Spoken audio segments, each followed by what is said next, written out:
everybody, and welcome to Till Death Do Us Pod with me, Tova Lee. Me, Michael Lee. How are you today? I'm very well. Nice to be back. Be honest here. You're very excited. I'm very excited. Very excited. This is like your world now, right? Well, I mean, the majority of guests we get, I have no idea who they are. And you do have a certain angle. I do. Of guests. And now, today we can discuss a bit about your world a bit more. Yeah, well, it was International Women's Day a few days ago, last week. I can't remember. I don't know when this podcast is coming out. Yeah. And we're talking this month to amazing women from different industries. Yeah. And obviously, our guest today is the world of sport. In the world of sport, exactly. Professional sports person. Exactly. And not just any sports, your team. Plays my beloved Tottenham Hotspur. Do you like what I did here? You like the? I liked it. You really raided the I did. pub shop. Yeah. It's lovely. I'm boiling, by the way. Exactly. So our guest today, for all of you out there, is the Tottenham Hotspur women's fullback, Ashley Neville, who was player of the season in her first season with Tottenham in 2017-18, following her move from Coventry United Ladies. Operating at left back, she impressed again in the FA Women's Championship.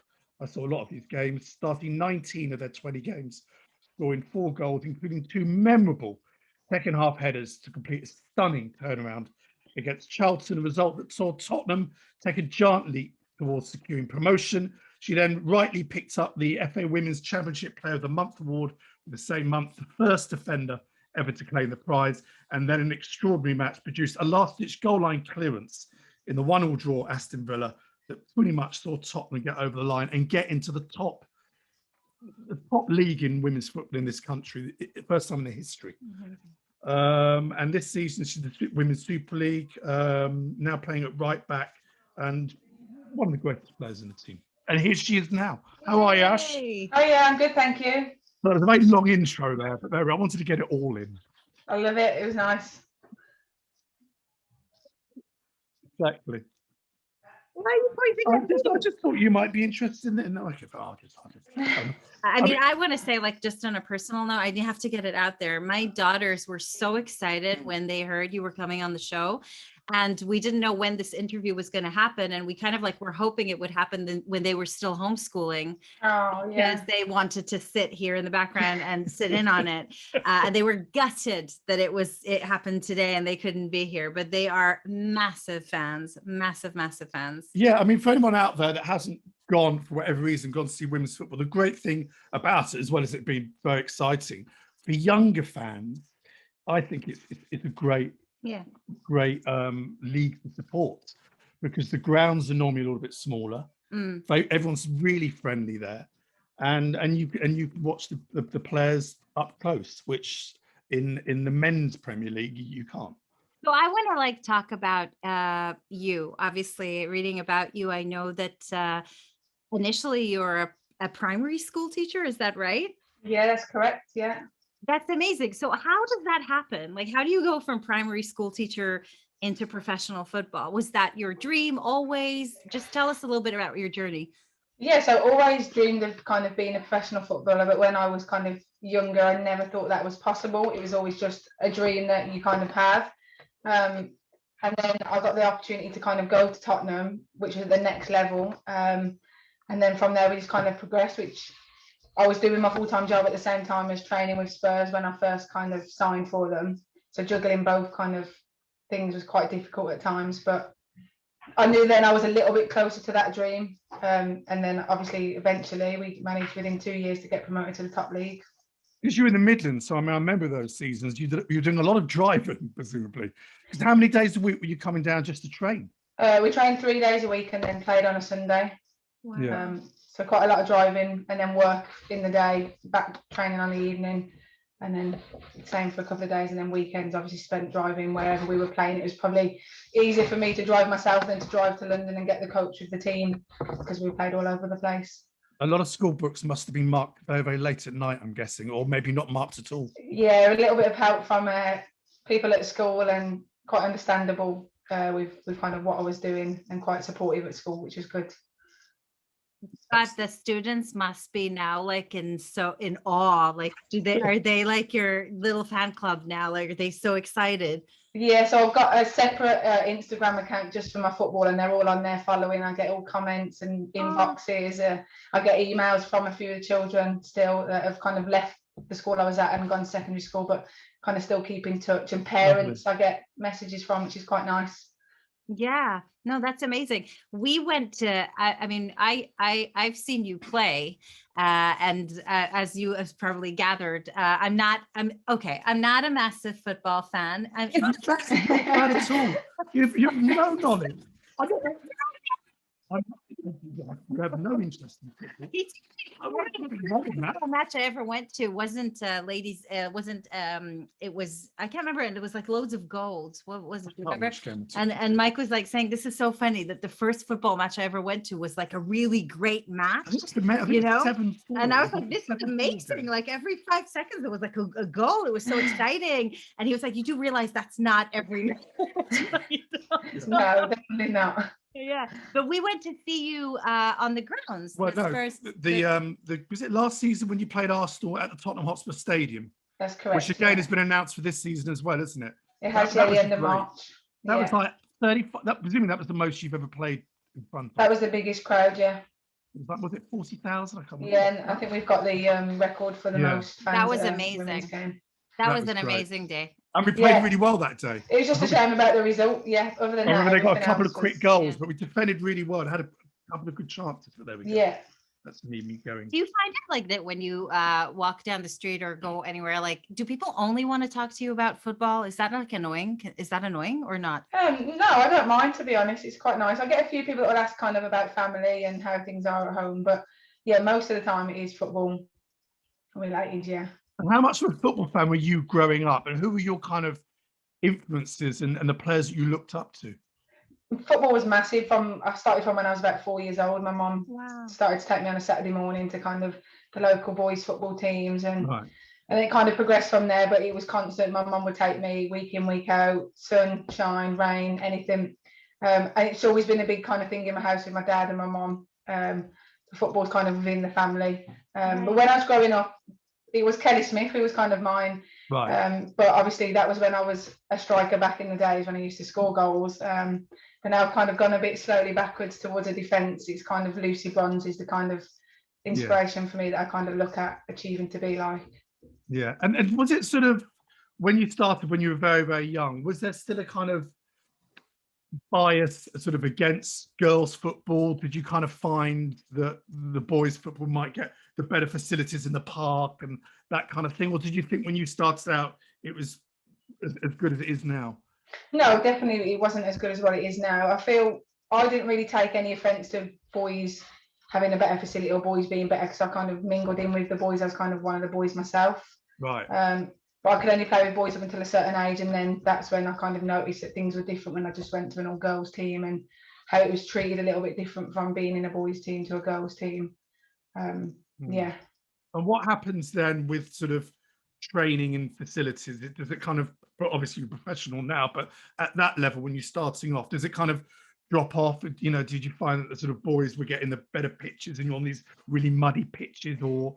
Yeah, I felt like we were kind of at a park, find the local park, and if there's a football pitch on there, then the women's girls, so to say, could play the game there. And to be honest, I never really took much notice of the boys' side. Then I kind of tried to focus on where I was playing and enjoy what I was doing. And I know I couldn't make any difference to that, so I kind of didn't bother focusing on it and just focused on my football. But when did you think, at what age did you think, actually I can be, wait a minute, I can now be, there are now professional women footballers around the world. I can do it. The league in my country is one of the best in the world. When did you kind of realise I'm going to now work towards this, as opposed to, well, this is never going to happen? I think when I started playing first team football at the West Brom, I went through the academy into first team at West Brom, and then I kind of saw, I think I was more of an adult then. I was concentrating just on football and away from school kind of thing, and I was getting into the first team, so I kind of believed a bit more in myself that I was good enough to go at 16 and play with people that are experienced at 25, 30 years old. And I was getting into the starting 11 and playing kind of week in, week out. And I think that helped build my confidence and belief that I thought that would be the highest level I was going to play at, but then it kind of pushed me to kind of go out of my comfort zone, because I was at West Brom for like 10 years. So I was quite comfortable there and went through all the age groups with certain girls and coaches. And I kind of thought at the age of 20, I needed to kind of go out of my comfort zone and kind of push. If I didn't do it then, I never would have. And that's when I moved to Cov, which was in a higher league. Right. And how did the approach from Tottenham come about? Can you remember how So came? I was playing at Coventry at the time, and we played in the same league as Spurs. Tottenham got promoted that season, a very good season for them, all unbeaten throughout the kind of whole season. And then I got a call off Karen at the end of that season. They got promoted and kind of said that they'd kind of saw me over the season and they were interested. Did I want to come down and kind of look at the facilities at the training centre and kind of go from there? So I was amazed when I got that call. I didn't expect to. I didn't know where the call came from, but it was probably one of the best calls I've ever received, really. Yeah. But I mean, but again, people don't realise, because you were in the Midlands then, and you mentioned the training and all that. You know, there's obviously a level. It's happened to you recently as well, because Tottenham got promoted a couple of seasons ago, whereby it's not a living, it's not work. You have to commit so much, and presumably at the moment it's only the very top division where you sign professional formers. There must be so many good women players at that level when, you know, they can't leave their job, they can't pursue the dream because they don't have the time. You must know lots of players like that sort of would like to make that push to the next jump up. Yeah, definitely. And I think having training every day helps as well, going from just 3 evenings where you've got an hour and a half and that's all you've got, to training 5 days a week, kind of over a 4-hour period, pitch, gym, kind of. There's all sorts that are different from being semi-pro to professional, and until you make that jump, or you're able to do that, you don't see the difference in what extras you get by being professional and how much better that makes you as a player on and off the pitch. It is a massive difference. Yeah. I was going to say, and also with the background staff as well, what's the difference between before and then professional, and the people around you, and, you know, the physios and everything around you? What is that jump up like? I think it just multiplies the amount of staff that we've got in all different areas. We've got psychology kind of members of staff which help with that side of it. Obviously physios, doctors, strength and conditioning coaches that kind of help in the gym, rehab people, alongside obviously all the pitch people that are doing kind of all the sessions and coaching, and then the manager. So you go from having 1 or 2 at semi-professional where you've got your manager and your coach, and maybe a physio if they can get one in from mine always used to be a college physio, because they didn't have the kind of funds to get a proper physio in and paid. So it was kind of a student, and then it was working around their schedule. Whereas now we've kind of got 2 full-time physios and a doctor that look after us day in, day out, at home or kind of at work. So it is a massive difference. That must be amazing when you can now go, I've got a little niggle. Actually, I'd like to have another massage, please. Just back in the car, drive up the motorway, put a bit of ice on it. Book yourself in a slot for a massage. It's great. Yeah, just before training, after training, whenever. No, I'm still thinking just about like you as a little girl and having this passion. You're saying you came from a family that was quite passionate about football, but like, did it even seem at that point a reality? Like, I'm sorry, because I don't really know enough about football just in general, but I'm just like wondering, also thinking about just other little girls out there who maybe are thinking about or would have wanted to have like a career in football. Like, did it seem like something achievable at the time, or was it just like a really passionate hobby, or how, you know? Yeah, I think back then when I was younger, it was just a passionate hobby. It was something that I enjoyed doing with kind of friends and my mom and dad and that coming to watch. And it's just something that kind of took up my time, and I enjoyed doing away from kind of schoolwork. But I feel if I was in the same situation now and I was that age now, I would definitely know that it would be a reality to be able to kind of be at that level. And did people like recognize at an early age? And when was that moment that, if there was a moment, that somebody recognized, oh, you've actually got a real talent there? It's not just, oh, I enjoy playing the game, but actually there's a real talent there that should be cultivated. Was there a moment like that? Yeah, I think when I was playing within the boys team and people would say to me, I'm no different to any of the boys, which people tend to say boys are better than girls or boys are stronger. And there was kind of no difference. I played like a boy, if you want to say. Yeah. There was no, she's a girl, or take it easy, or she won't do this, or she's a little bit scared. I was just in there, all in. So yeah, from there on, and then that's when I kind of moved to a girls team and kind of progressed from there. That's amazing to have that kind of moment. I think, like, I've never had that moment ever with anything. I know. We played football. Well, I say football. It wasn't really football. It was just kicking about. What's it called? A kickabout. A kickabout. Yes, in the park on the weekend. I thought I did really well. You enjoyed it. You're quite aggressive. Thank you. A little bit too much. Against my 7-year-old, like pushing around, walking. Because I try to compensate over the fact that I'm quite scared of balls. And then we took like turns on who would do goalie. Twin in. I was awful at goalie. No, you weren't good. Mike plays on the weekends, like he has a league. Well, it's the Marvel of 53. It's the Masters League. It's not quite walking football yet, but it's not yet. It's getting there. Is it an actual league? Yes, it's a league. What do you mean? It's a league. There's teams you win points and you go top and bottom. Oh my God! I didn't even know that. Where do you think I go every Sunday? You just went and sort of like played football with some friends. They are friends, but there's an actual. It's competitive. Competitive, yeah. Really? Referee. I mean, it's proper. Are you good? I'm all right. I'm a goalkeeper. I'm a goalie. So, we're not good. Oh, because when the kids came about, I gave up for many years. Right. So now I'm at a team that aren't very good. Mike's a goalie, and I just don't understand people who choose to stand. Yeah, to stand and have balls. You got a bit crazy. Them. It's crazy. Yeah, but like you actually, when you go flying in from some tackles, you've got to be a little bit. Yeah, I don't mind having a go in goal, if I'm honest. If the keeper's out, I'm all for having a go in goal. Yeah, it's good fun because you're the hero in goal, unless you make an awful error and you let one in.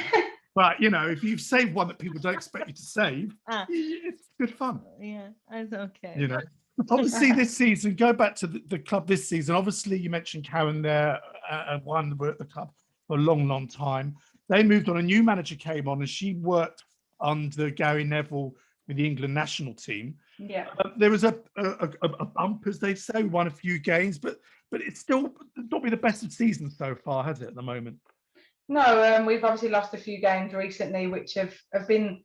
I don't like to say the word unlucky because I don't think we're unlucky, but we've kind of performed, but just not managed to get anything out of the game. Last game, we've hit the crossbar 3 times, hit the post. The ball just won't go in the net.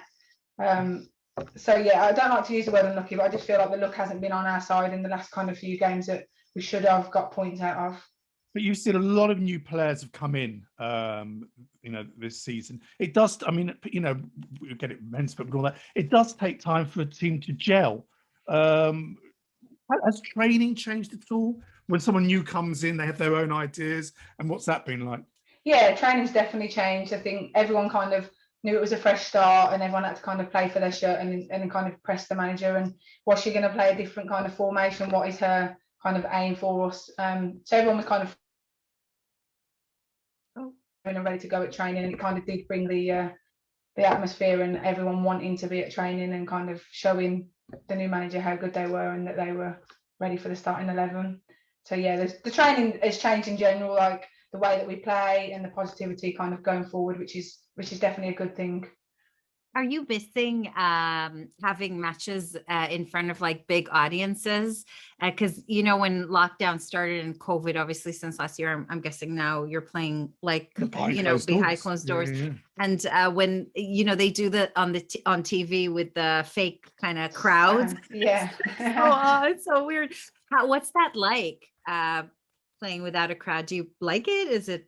Do you miss the crowds? Yeah, I think definitely the girls and myself included miss kind of having the crowd and having, like you said, the younger girls there cheering us on and kind of watching to be inspired by us. We were lucky enough to get 2 home games when crowds were allowed back before lockdown happened again. Yeah. And we won both of those games, which kind of in front of a crowd is obviously really nice. So hopefully, I'm guessing it'll be the next season now that crowds are allowed back, but we can't wait for them to be back. And I also want to know, with regards to the audience, to the crowds, like who are the main audience? Is it a mixed audience? Is it majority women and girls that come to your matches? Is there any? Do you know? Do you know the To be numbers? fair, I think it's mainly from what I see, families with kind of younger children, boys and girls, but there's mom and dad there, or it's not just girls, which is nice. I get on quite a lot with quite a few families that come down to watch that have got either girls that are playing football, and you get speaking to them about their teams, or little boys, but they come kind of as a family, which is quite nice, because I like to kind of bring my family to watch as well. So it's quite a nice atmosphere and environment to kind of bring children into. Absolutely, because it's affordable. I think kids are literally, virtually free, or a couple of quid. I think the adult tickets are like a sort of a fiver, and obviously Tottenham have moved. They play at the Hive now, where Barnet Football Club play. Because before that, it was first. I didn't like the last pitch. It was always Chesham. I'm never a big fan of. And where I live, the new ground's much nearer, and it's very nice facilities there. And do you still train there? And have you've obviously trained at Hotspur Way as well, haven't you? Which is where the men train. Yeah, we are full-time Hotspur Way now. Oh, great! I didn't realise that. Oh, that's good news. For since the new manager came in, the first day we started at Hotspur Way was Rianne's first kind of session with us. So since then, we've kind of been there full-time. Tell listeners about that, because it is an unbelievable facilities there. It's incredible. And then going on to the facilities, like you say, the gym, the kind of indoor area, physio rooms. We got a swimming pool that we can kind of make use of. It's just next level. So is that a new thing that you're using those facilities since they went up in the league, or this season? So when we used to train semi-pro, that's where we train in the evening, because there wasn't kind of the men's team weren't in, and then we obviously got promoted to Super League, and then we would train there just on a Friday afternoon when there was kind of pitch free, and then we train at the Hive the other times. Do you mix with the men's team at all? Are you there now at the same time as them now?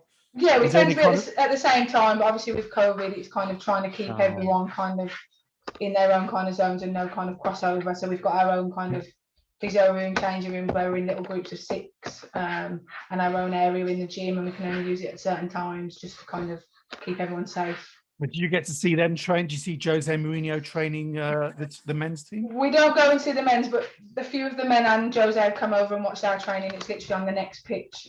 So when they've maybe finished or before, he has headed over and kind of watched a few sessions. And he's very polite when you see him in and around, and waves and says hello in the canteen and stuff. So that's really nice. That's nice. There must be a bit of a buzz. You've got Jose Mourinho, one of the serial winners. Yeah, sometimes you have to kind of pinch yourself. Is that really him? Yeah, and he's saying hello to me. Yeah.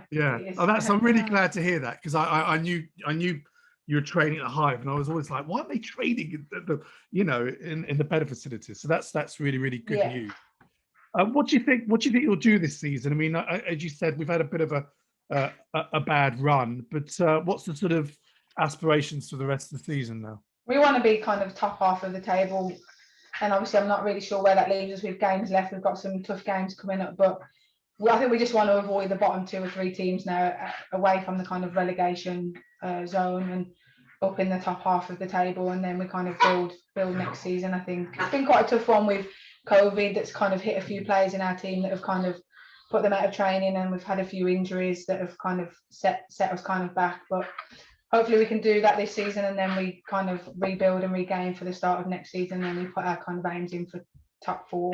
I don't see why we can't be there. Yeah, I agree. And you've got any advice for parents listening who've got a daughter who likes to to the next kick it all around? What should they do to progress?